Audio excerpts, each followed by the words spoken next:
Plan.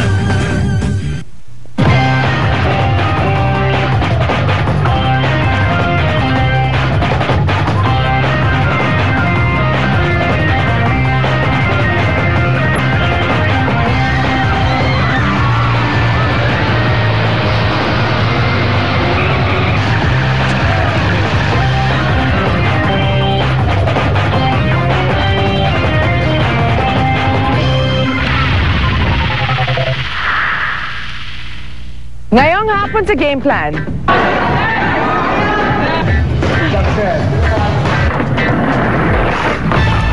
Tatlong kwentong magpapainit ng tagulan ang mapapanood ninyo. Bibisita si Tricia sa UP Los Baños para saksihan ang First Chancellor's Judo Cup. Panoorin ang mga white belters sa isang kompetisyong naghihikayat sa mga kabataan na subukan ang judo. Sapat kaya ang 500 pesos para sa gimmick ng dalawang magkapatid? Alamin natin ang sagot kasama nila Tricia at Raymond.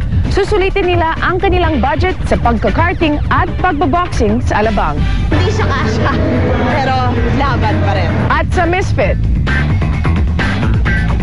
may bagong kaibigan si Ramon. Kikilalanin niya si Bantay, ang skateboarding German Shepherd. Kaya kung walang hupang aksyon ang hanap nyo, huwag nang magpalit ng channel. Ako si Kiko Thompson, magbabalik ang Game Plan.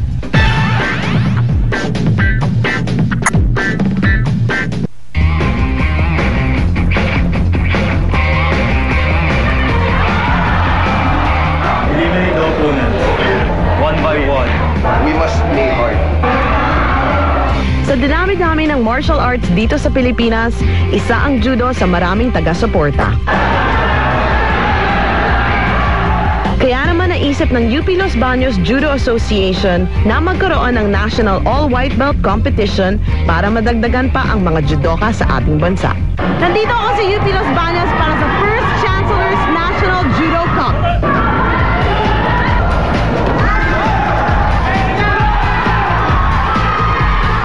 Naisip ko na yung white belt na yan para makafocus kung ano yung kulang sa mga grassroots level athletes. Kasi yung mga grassroots level athletes na yan, hindi magdadala pagdating ng time na sila rin mag-represent. Layunin ng First Chancellor's National Judo Cup na makatulong sa mga atleta, kaya naman kapansin-pansin na marami ang sumali. Fight UP!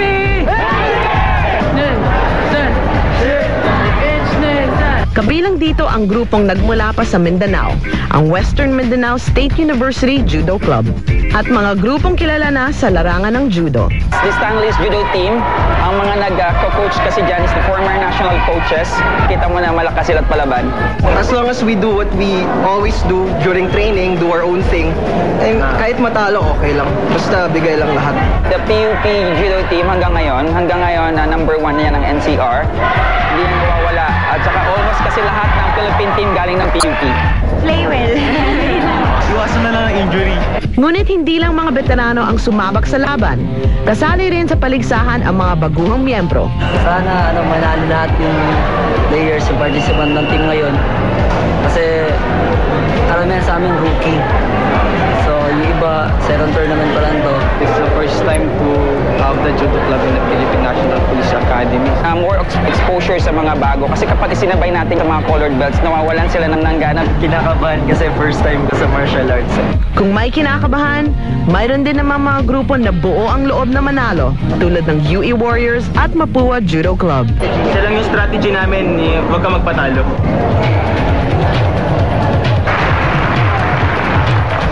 Sa simula ng paligsahan, ang Ama Quezon City ang nakatawag ng pansin sa akin. Bakit mag-isa lang? Hindi, may mga trabaho yung mga ka-teammate ko eh. Saka, yung iba hindi masyado nag-training, kaya ako lang nag-isang pumunta dito.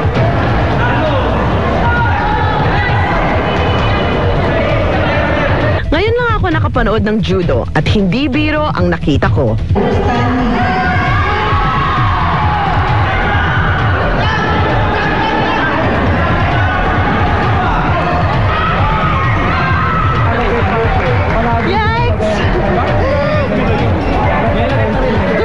Judo is also mind games. So I think psychologically we can take advantage in we are quick thinkers on them.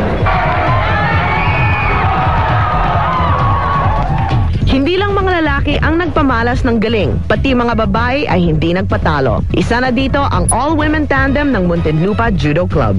Gagawin po namin yung best namin para manalo sa laro.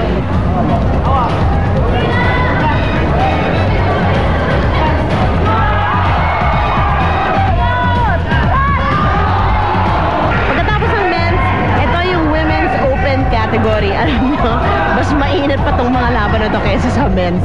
First time ko manonood ng judo at saka exciting siya. Mas malupit yung mga babae.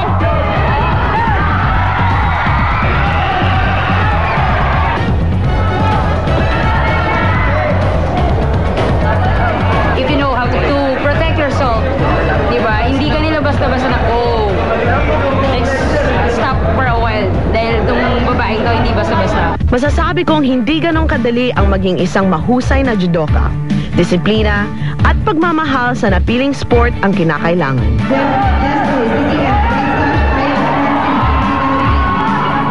Dagdag pa ni Coach Chris, kung ang mga white belters na ito ay magpupursigi, hindi malayo ang pag-usbong ng bagong henerasyon sa judo. Matagal ko naman pinapangarap na pagkatapos ko ng white belt, pupunta ako sa brown. Pala ko sana, after ko mag-graduate, magtutuloy pa din ako ng judo. I'm really very impressed that the UPLB Judo Association has conducted this first Chancellor's Judo Cup in Los Baños. It's a very good start. The future plans is to upgrade the competitive level of the athletes. So from this, maybe they could go on until the athletes are encouraged to keep on competing higher than this level. Kung patuloy ang suporta sa mga baguhang atleta at pagkakaroon ng mga event tulad nito, siguradong maaasahan ang pag-angat ng ating pambansang palakasan.